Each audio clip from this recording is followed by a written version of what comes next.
Olá, meninos!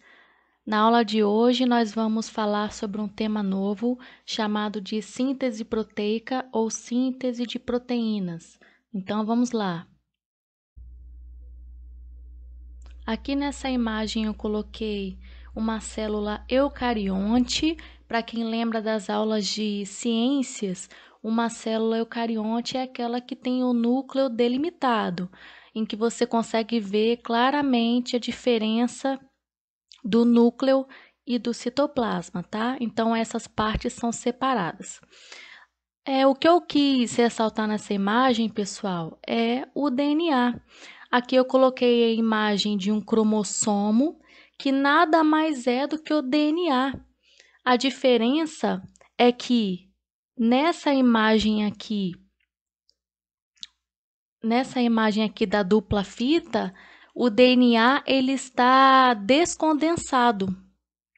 E aqui na forma de cromossomo, ele está condensado, está enrolado em outras proteínas. Então, a diferença dessas duas figuras aqui, que eu estou apontando, é o seguinte, que nessa imagem de baixo aqui, é o DNA descondensado, é como se ele estivesse mais aberto, mais solto, e o DNA na forma de cromossomo é quando ele está enrolado, quando ele está condensado, enrolado em proteínas. E o nome dessas proteínas a gente chama de histonas. Mas essa parte a gente vai falar sobre, lá na parte de divisão celular, a gente vai falar mais sobre isso, tá? Mas cromossomo é DNA da mesma forma. Bom, nós podemos diferenciar o DNA em duas partes, vamos dizer assim. Olhem para essa imagem aqui. Essa imagem que está delimitada, essa parte aqui do DNA que está delimitada, ela é chamada de gene. Pessoal, o que é um gene? Gene é um pedaço do DNA que vai codificar uma proteína. Então, eu coloquei aqui embaixo, ó, gene é a parte codificante que vai formar uma proteína. Então, aqui na imagem, está delimitado aqui o gene, essa parte aqui vai formar uma proteína, que eu vou já explicar como é que esse processo funciona, e o restante do DNA, a gente fala que é a parte não codificante. Essa parte não codificante, a gente fala que é o DNA lixo, que não vai codificar a proteína. Então, o DNA, a gente pode dividir ele em dois conceitos. A parte que vai codificar uma proteína, que vai formar uma proteína, que é chamado de gene, que é a parte codificante, e a parte não codificante, que é o DNA lixo, ok? Aqui nessa imagem a gente tem os três tipos de RNA. Esse primeiro é chamado de RNA mensageiro, tem um M aqui na frente, pode estar na frente ou aqui no final, RNA mensageiro. O segundo tipo de RNA é o RNA transportador e o terceiro tipo é o RNA ribossômico. Vamos falar um pouquinho sobre cada um deles. A primeira informação que a gente precisa saber é o seguinte, que qualquer tipo de RNA, ele vai ser formado pelo DNA. Só lembrando que o DNA, pessoal, essa imagem aqui que está aqui em cima, DNA, dupla fita, ele é o chefe da célula. Então, ele vai ser responsável por ter as informações genéticas para comandar todas as funções celulares, as funções da célula. Então, a partir do DNA, os RNAs vão ser feitos, e nós temos vários tipos. Olhem para essa imagem aqui do lado. O RNA mensageiro, pessoal, ele vai ser produzido dentro do núcleo da célula.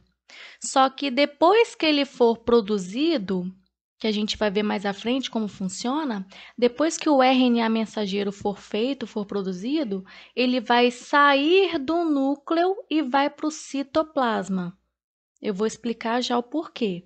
Então, o RNA mensageiro é aquele que vai levar a mensagem que o DNA está mandando. É como se o DNA é o chefe da célula. E o DNA ele vai passar uma mensagem para o RNA mensageiro. Por isso que o nome dele é mensageiro, porque ele vai enviar uma mensagem do DNA que está aqui no núcleo. Então, o DNA ele vai passar uma mensagem para o RNA mensageiro, aqui dentro do núcleo, e depois esse RNA mensageiro sai do núcleo e vai para o citoplasma para poder ser traduzido. A gente vai falar mais sobre isso depois. Bom, o segundo tipo de RNA é o RNA transportador. Já está no nome. Se ele é transportador, ele vai transportar alguma coisa. Então, olhem aqui para a imagem do lado de novo. Eu vou circular aqui para vocês qual é o RNA transportador. Olhem para cá. O RNA transportador, ele vai estar aqui no citoplasma e vai auxiliar o processo de tradução, que eu vou explicar como funciona depois. E o terceiro tipo é o RNA ribossômico, que vai formar o ribossomo. Olhem nessa imagem aqui do lado, ó, o ribossomo está aqui na cor cinza. Então, se eu perguntar para vocês qual é o tipo de RNA que forma o ribossomo, é o RNA ribossômico. Segunda pergunta. Qual é o tipo de RNA que vai transportar aminoácido? Bom, se vai transportar aminoácido, o nome é RNA transportador. Percebam aqui, pessoal, que o RNA transportador, ele tem uma bolinha aqui em cima dele, ó. Essa bolinha aqui é o aminoácido. E aí, no final do processo que a gente vai estudar, essas bolinhas aqui no final, olhem para cá, para onde eu estou apontando. Cada bolinha dessa aqui vai grudar na outra e no final, várias bolinhas juntas, ou seja, vários aminoácidos juntos, no final vai formar uma proteína. Tá? Então, essas são as diferenças básicas dos tipos de RNA. Pessoal, nesse slide a gente tem a representação básica da síntese de proteínas. Aqui no início aqui a gente tem a dupla fita de DNA, só que aqui ela foi aberta para poder ser transcrita para um RNA mensageiro. Como assim? Vamos lá.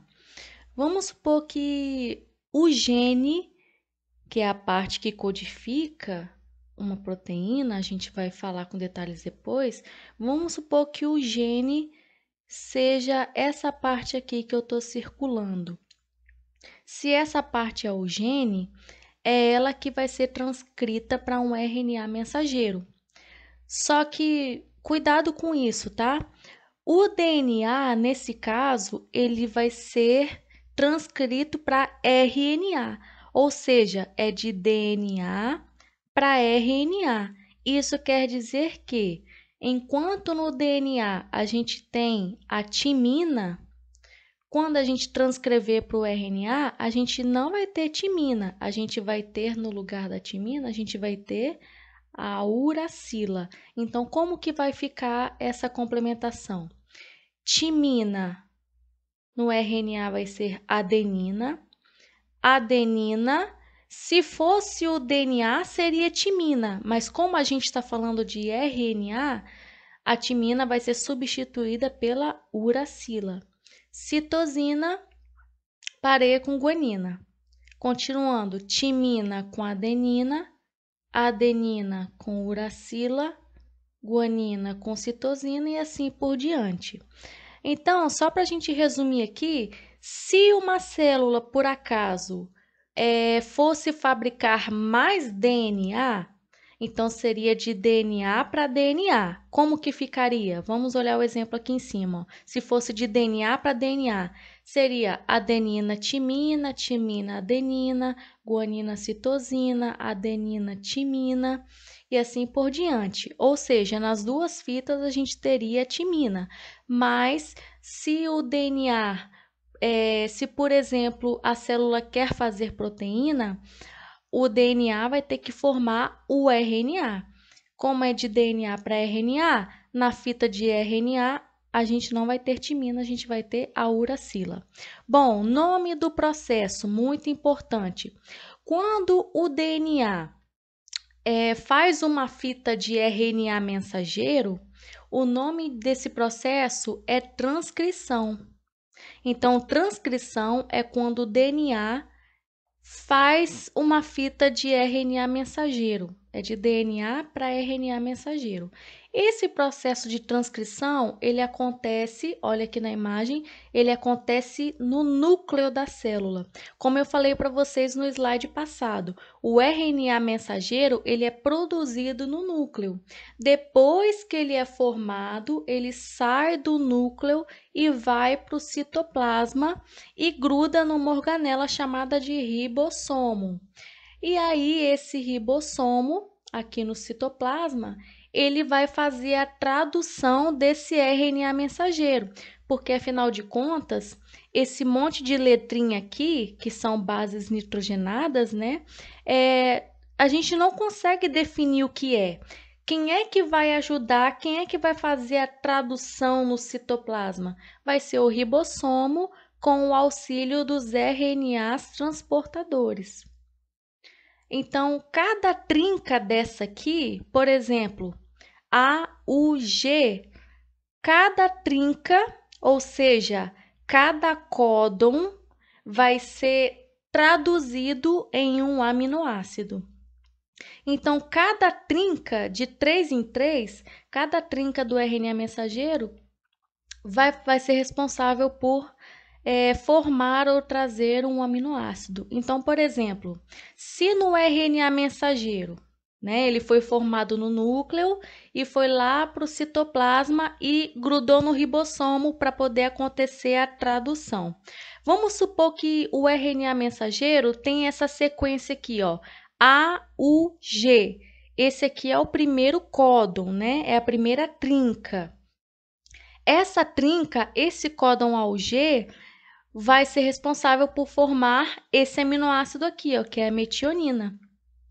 E aí, quando o ribossomo for passando por esse RNA mensageiro, ele vai chegar aqui na segunda trinca. Claro que isso aqui eu coloquei como exemplo, mas poderiam ser outras. Segunda trinca, AUC. AUC vai corresponder ao aminoácido isoleucina. Próxima trinca, vamos supor que o ribossomo continuou andando nesse RNA mensageiro aqui e chegou nessa próxima trinca, UCG. Essa trinca aqui vai ser responsável por formar um aminoácido serina e daí por diante, até encontrar um dos tipos de aminoácidos de parada, de códon de parada, melhor dizendo, que tem aqui do lado, eu coloquei para vocês, ó, que o códon de iniciação é o AUG, como está representado aqui na imagem, ó. Então, sempre que o ribossomo encontrar esse códon AUG, que é o códon de iniciação, o processo vai começar.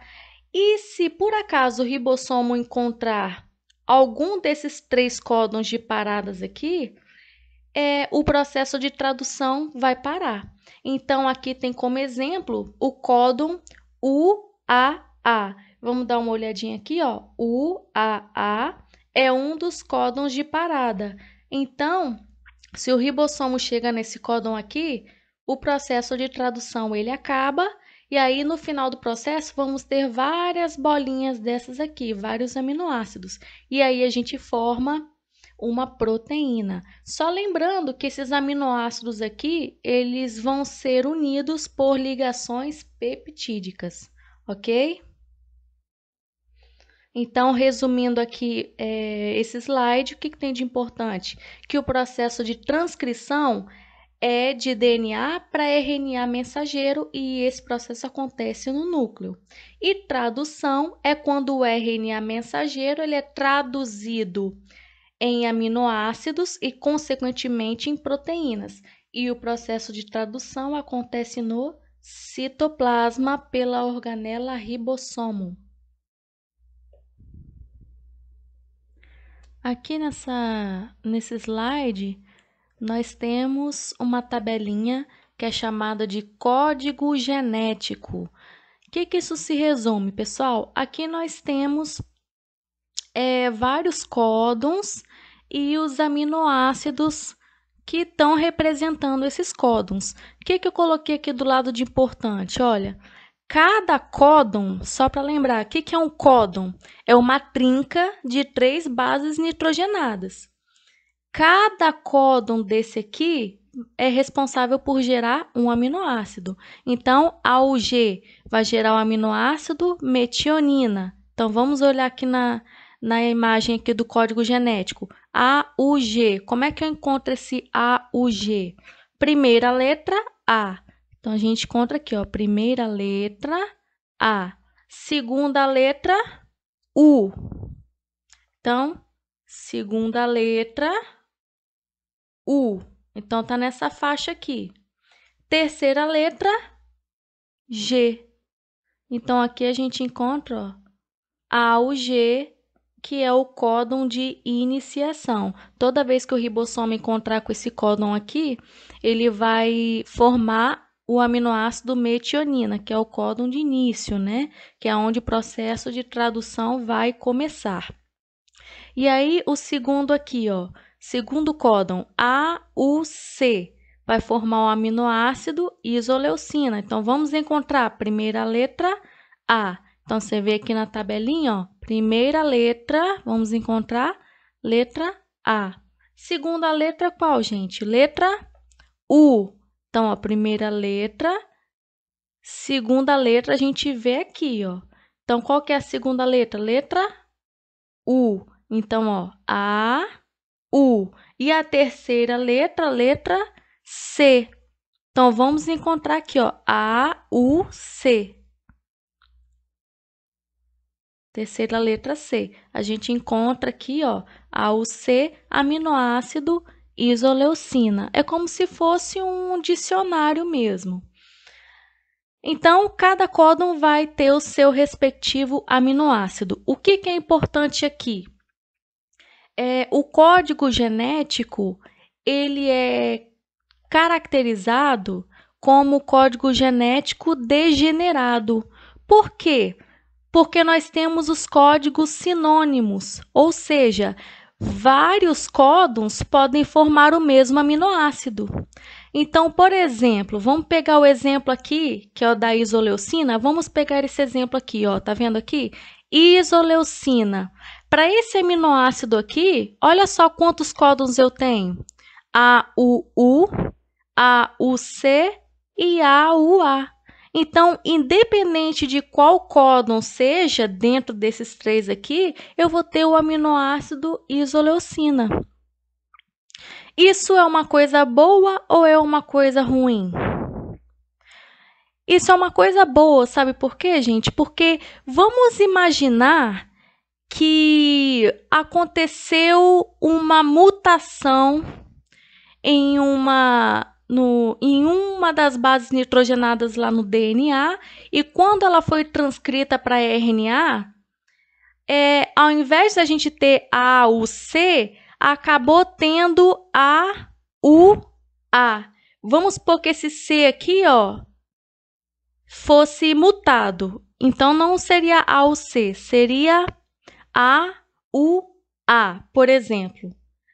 Isso vai mudar muito? Vai transformar? Vai modificar muito? Vai prejudicar? Vamos ver. A, U, A. Vamos supor que esse C fosse substituído por A. Vamos lá conferir. Nós tínhamos A, U, C, e esse C sofreu uma mutação e foi transformado em A. Ou seja, A, U, A está representando o mesmo aminoácido, isoleucina. Então, em casos de mutações desse tipo, em que o aminoácido ele não é transformado, essa mutação não vai causar prejuízos futuramente, porque a proteína no final ela vai ser a mesma, certo? Então, depois, em futuras aulas, a gente vai ver de forma mais aprofundada. Então, por que o código genético ele é degenerado? Porque nós temos vários códons para o mesmo aminoácido. Outra característica é que o código genético ele é universal para todos os seres vivos. O que isso quer dizer? que, independente se o ser vivo seja um ser humano, um gato, um cachorro, até mesmo uma bactéria, tá? Tem questão que até fala dessa forma. Em todos esses seres vivos, os códons vão gerar os mesmos aminoácidos. Então, se, por exemplo, com esse códon AUG, que é a metionina, no nosso corpo, a AUG vai ser metionina, mas numa bactéria, a AUG também vai ser metionina. Vamos pegar outro exemplo aqui, ó. CCU. CCU, nas nossas células, significa prolina. E CCU em uma bactéria também significa prolina. Num cachorro, num gato, em todos os seres vivos.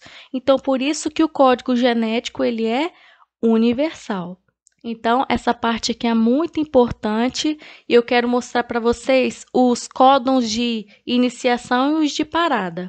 Código de iniciação vai gerar o aminoácido metionina, que é onde vai começar o processo de tradução. E aqui em vermelho a gente tem os códons de parada, o AA, o AG e o GA. Não sei se vocês perceberam, mas os códons de parada não vão formar nenhum aminoácido, só o de iniciação que vai formar a metionina, ok?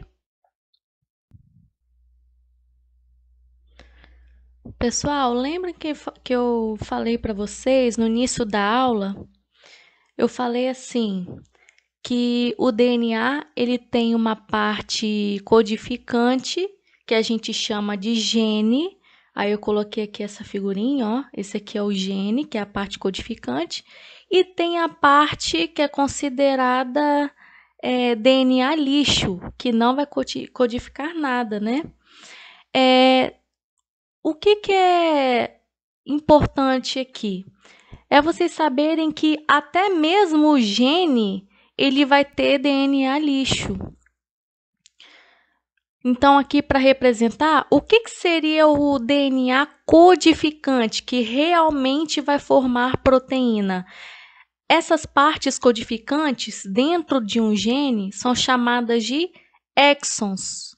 Então, aqui eu tenho um exon, 2 exons, 3 exons, 4 exons. Esses exons aqui é a parte codificante. Só que isso aqui que está em verde é a parte intrusa, que a gente chama. Se é a parte intrusa, que é o DNA lixo, né? A gente chama de intron. Então, aqui em verde eu tenho vários introns. São partes intrusas, né? Que elas não deveriam estar ali. Então, a célula, antes de ela fazer a molécula de RNA mensageiro, né? Porque a mensagem ela tem que ser bem passada para o ribossomo futuramente. Lembra que eu falei? Nesse momento aqui, a gente está no núcleo da célula. Então, esse gene aqui, que tem várias partes intrusas, que a gente chama de introns, elas vão ter que ser cortadas. Então, é como se aparecessem várias tesourinhas aqui, ó, para tirar essa parte verde, para tirar os introns, para sobrar somente os exons, né? E aí, quando a gente vai cortando de várias formas, a gente chama isso de splicing. Só que como esse splicing pode cortar de formas diferentes, por exemplo, esse RNA mensageiro aqui, agora eu tenho os exons, só que esses exons foram cortados e montados de formas diferentes. Então, veja bem aqui nesse primeiro caso, nesse splicing aqui, eu tenho o exon 1, o exon 2 e o exon 3. Então, eu juntei esses 3 bloquinhos aqui. E no segundo exemplo, eu tenho o exon 1, exon 2 e o exon 4. Então, percebam que a partir de um RNA mensageiro, eu posso ter várias proteínas. Então, aqui eu tenho proteína A e proteína B. É claro que essas proteínas elas só vão ser formadas depois de serem traduzidas lá no citoplasma pelo ribossomo. Então, nesse momento aqui, isso aqui que está acontecendo é uma preparação do RNA mensageiro para tirar todo o código lixo que ele tem, fazer o splicing, que é fazer os cortes, montar esses cortes de formas diferentes e a partir de cada RNA mensageiro, nós vamos ter a possibilidade de fazer várias proteínas. Por que eu estou focando nessa parte? Porque no início da aula eu falei com vocês assim, pessoal, o gene é a parte codificante que forma uma proteína. Só que agora no caderno de vocês, coloquem uma observação aí. Um gene vai formar um RNA mensageiro, só que esse RNA mensageiro vai sofrer processos de splicing, de cortes, e aí podem ser remontados. Ou seja, o gene, ele pode dar origem a várias proteínas. Cuidado com isso, isso é importante, pessoal. Vamos para o próximo. Aqui nessa imagem é só uma representação de uma célula eucarionte com o seu núcleo e o seu citoplasma. Aqui no DNA, se a célula duplicar ou replicar o seu DNA, se ela só fizer DNA, é porque ela quer quer passar o seu DNA para células filhas. Então, é porque a célula quer se multiplicar. Mas se de repente esse DNA se abre e permite que o RNA mensageiro seja feito, né? O nome desse processo é transcrição. Transcrição é de passagem de DNA para RNA. Lembrando que o RNA que acabou de ser feito, ele tem partes que são chamadas de introns, né? Vamos supor que os introns sejam essas partes verdes aqui, e aí vai sofrer aquele processo que eu falei para vocês, que é o splicing, também chamado de splicing alternativo, que vai ser o corte dessas partes verdes e aí vai unir somente os exons, que são as partes codificantes. E aqui, ó, a gente tem um RNA já maduro, pronto para sair do núcleo e chegar até o citoplasma. Então, o RNA sai do núcleo e vai para o citoplasma. Quando ele chega lá, ele encontra com uma organela que não está representada aqui, mas ele encontra com o ribossomo e aí acontece, então, a tradução da proteína, que a gente vai ver daqui a pouquinho como funciona.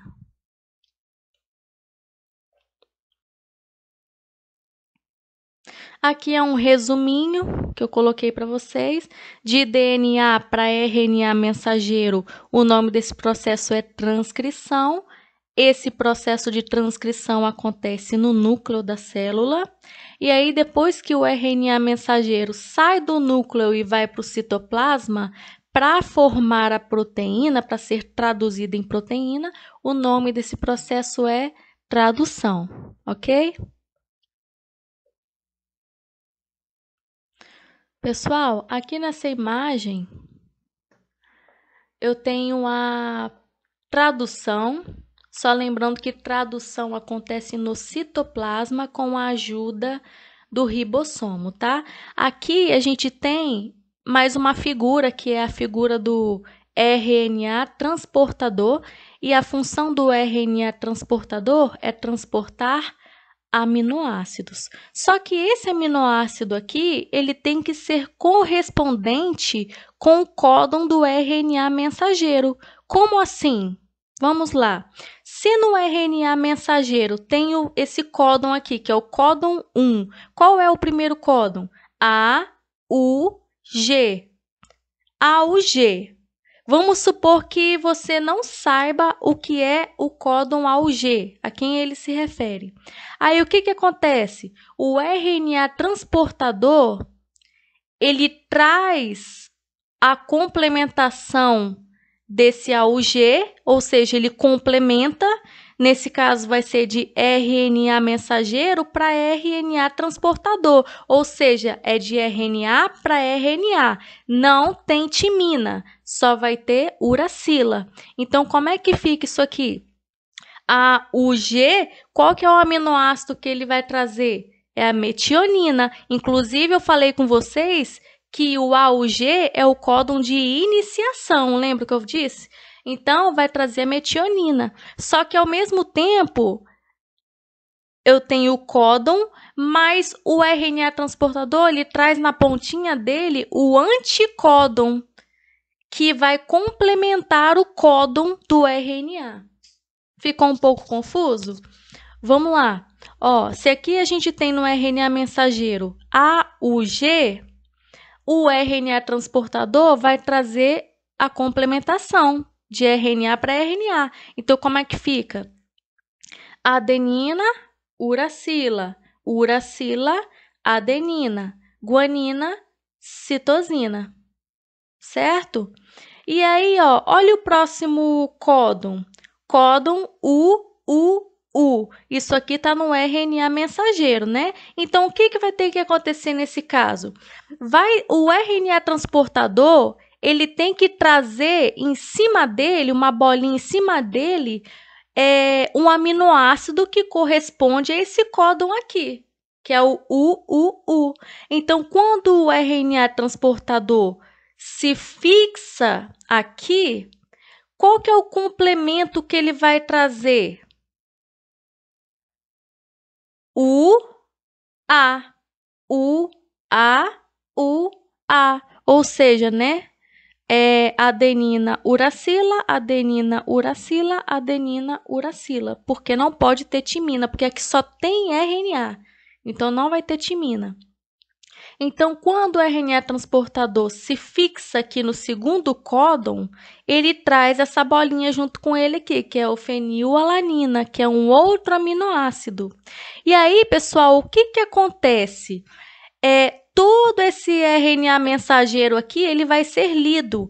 Vários RNAs transportadores vão chegar com seus respectivos aminoácidos. E aí, no final do processo, a gente vai ter várias bolinhas dessa aqui, vários aminoácidos juntos. E aí, no final, com vários aminoácidos juntos, a gente tem uma proteína. Só um detalhe, tá? Não esqueçam, códon é a trinca de bases do RNA mensageiro e anticódon é a trinca do RNA transportador. Mas para fins de prova, o melhor a se fixar é o RNA mensageiro mesmo, que é o que mais cai. Então, dependendo do códon que tiver aqui no RNA mensageiro, o aminoácido que virá vai ser o aminoácido correspondente. Ok?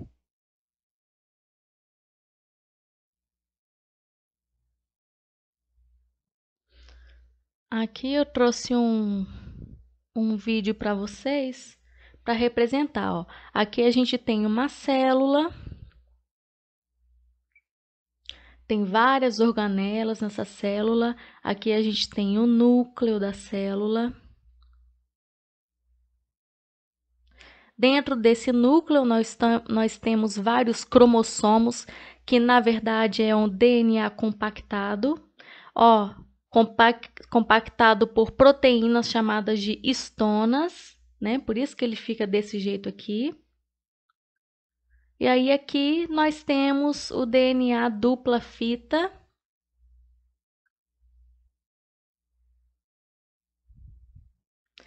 Uma enzima importante chamada de RNA polimerase tem o intuito de fazer o RNA mensageiro aqui, ó. Então, o RNA mensageiro está sendo formado. Só lembrando que na complementação, ao invés de timina, vai ter uracila. Então, o RNA mensageiro está prontinho.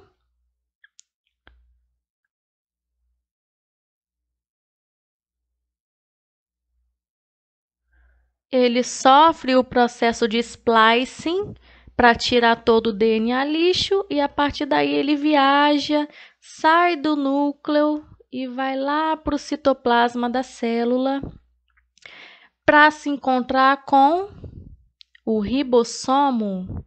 Então aí a gente tem o ribossomo e o RNA mensageiro aqui pronto para ser traduzido. E aí aqui a gente tem o RNA transportador, que vai transportar o aminoácido daquele códon.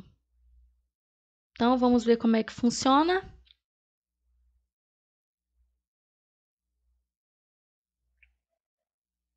Olha como o sistema é rápido. O RNA transportador traz a sua complementação junto com o aminoácido correspondente. E aí no final, olha o tanto de aminoácidos que nós vamos ter, gente. No final do processo de tradução, nós vamos ter uma proteína montada com a sua estrutura.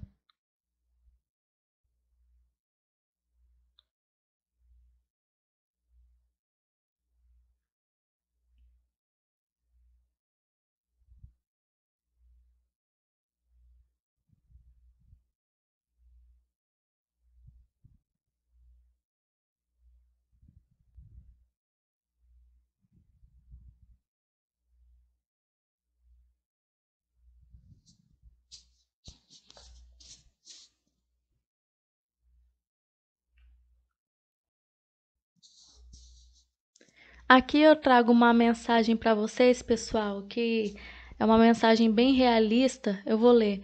Você só terá sucesso se você sair da sua zona de conforto, né? Porque às vezes a gente tem necessidade de falar o que é real para os nossos alunos, que se eles continuarem na mordomia, se continuarem no conforto e não quiserem correr atrás dos seus sonhos, eles vão continuar a ficar no mesmo lugar. Então, por favor, pessoal, se tiverem alguma dúvida, vá atrás do professor, mande mensagens, mande e-mails, manda a foto do exercício para poder corrigir.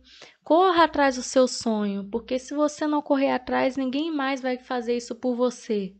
Ok? E a motivação ela é interna. Eu já falei isso para vocês. Não tenta encontrar motivação nas outras pessoas. Você tem um motivo para correr atrás do seu sonho, então corra atrás dele, seja grande. Só que a vida pode até te dar o que você quer, mas para isso você vai ter que pagar o preço. Você vai ter que sentar e estudar e tirar dúvidas, fazer um planejamento de estudo, porque de nada adianta você pegar qualquer caderno para estudar. Não é assim que funciona. Então foque no seu aprendizado, foca no seu planejamento e qualquer dúvida que vocês tiverem, vocês podem me procurar, tá certo? Então, eu desejo bons estudos para vocês, que vocês realmente me procurem para tirar dúvidas, que eu vou ajudar vocês sempre, sempre que eu puder, eu vou estar disponível, ok? Sinto muita saudade de vocês e, por favor, façam o dever de casa, ok? De forma ampla aí que eu quis dizer. Então, até mais, até o próximo vídeo e eu aguardo vocês na próxima aula. Beijos, beijos.